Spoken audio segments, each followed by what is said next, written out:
ビンくんの部屋。皆さんお疲れ様です。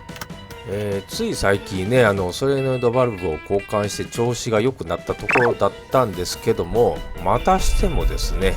アイドリング不調、不具合がね発生いたしました。はい、ということで、修理の方をしていくわけなんですけども、今回はハイプレッシャーポンプ、こちらの方を取り替えていきたいと思います。事前にですねいろいろ調べて今回簡単にできるだろうと思ってたんですけども、なんと大きく2つのトラブルが発生いたしました。皆さんもねもし取り替える際こちらの動画を見ていただいて、ちょっとトラブルないように参考にしていただいたらなと思います。はい、今回はですねとうとう潰れてしまいましたけど、多分ねこれですね、ハイプレッシャーポンプを今からね交換していきたいと思います。道具の方ですけど、私の場合こんな感じで添えてます。で今回ね、新しく道具としてですねこいつこれハイプレッシャーポンプについてるなんていうかな、ホースをね外す道具になるんですけども、こいつを新たに購入しております。これがあると、交換の方がね簡単にできるということを聞いておりますので、これで一遍試してみたいと思います。はい、これですね。でこれを使って外していくんですけど、こっちがねあると思うんですけど、これで押さえ込むことによってコネクタを外すというものみたいですね。これでほんまにいけるのかな、ちょっとね半信半疑なんですけども、ちょっと試してみたいと思います。でこちらがですね部品になるんですけども、これですね、これね新品の部品購入しております。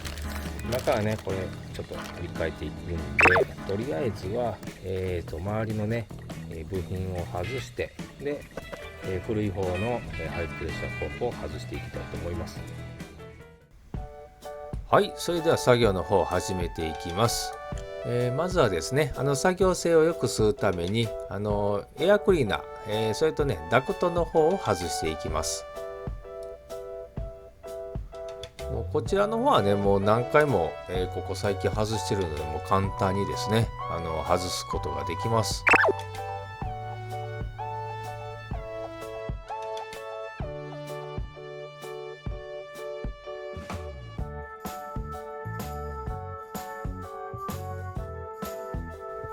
私の場合この汎用性のエアクリーナーつけてるんで、ボルトは1本だけで止まっております。あとはですねタービンのところについてるバンドをですね緩めて外すだけになってます。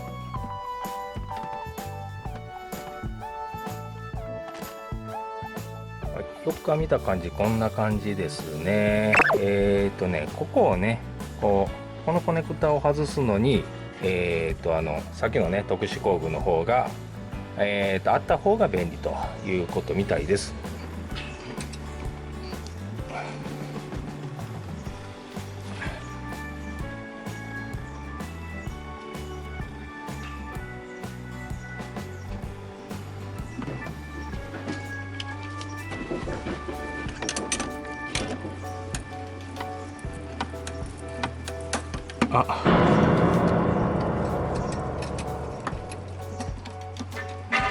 折れた。はい、ということでねトラブル1発生いたしましたけども、なかなかね特殊工具を使ってもコネクタが外れなかったんで、ちょっと閉めてたらもう折れちゃいまして、せっかく買った特殊工具を潰してしまいました。もうちょっと悲しいです。はい、ということでラジペンをねちょっと突っ込んでこう外したんですけども、結局ねこっちの方がなんかこう簡単に外れたみたいな感じですね。でこれで低圧側の燃料、フォースが外れました。はい、続きまして高圧側の燃料フォースを外していきます。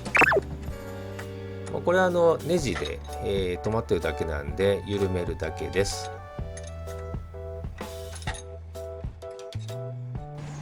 はい、続きましてハイプレッシャーポンプについているコネクタを外します。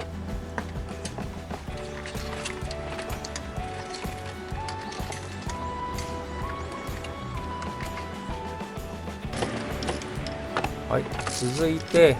本体に止まっているボルトを外していきます。これ3箇所止まっているので、3箇所外していきます。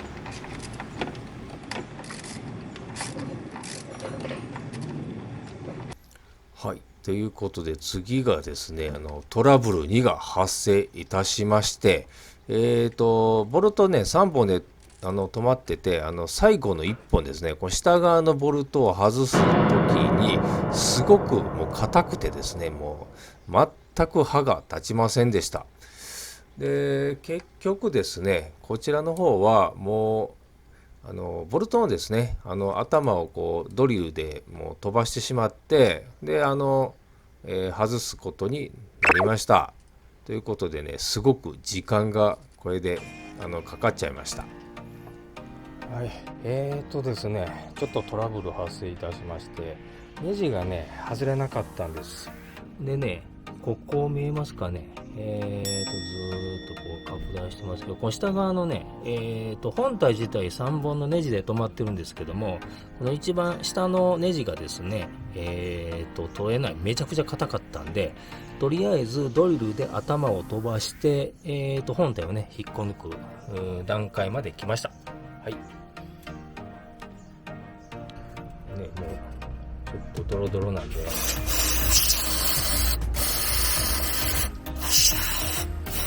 ょっと清掃だけしておきます。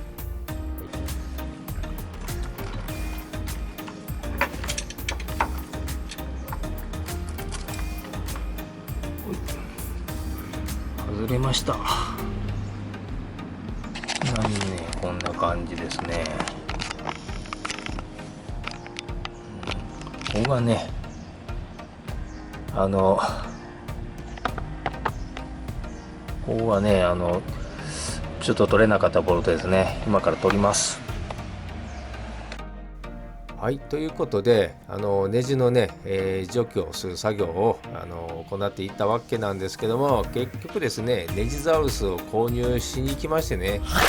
それでもう一生懸命やってたんですけど、全然刃が立ちませんでした。で翌日までかかってね、もう丸1日ぐらいかかったわけなんですけども、それでもね、もう取れなかったんで、もう最後はですね、穴を開けてタップまで切り出したんですけども、それでもまたちょっとトラブルに見舞われまして、タップが中で折れちゃいました。えらいことです。はい、ということでですね、今回の、ロビン君の部屋はここまでとなります。最後までご視聴ありがとうございました。また次回もよろしくお願いいたします。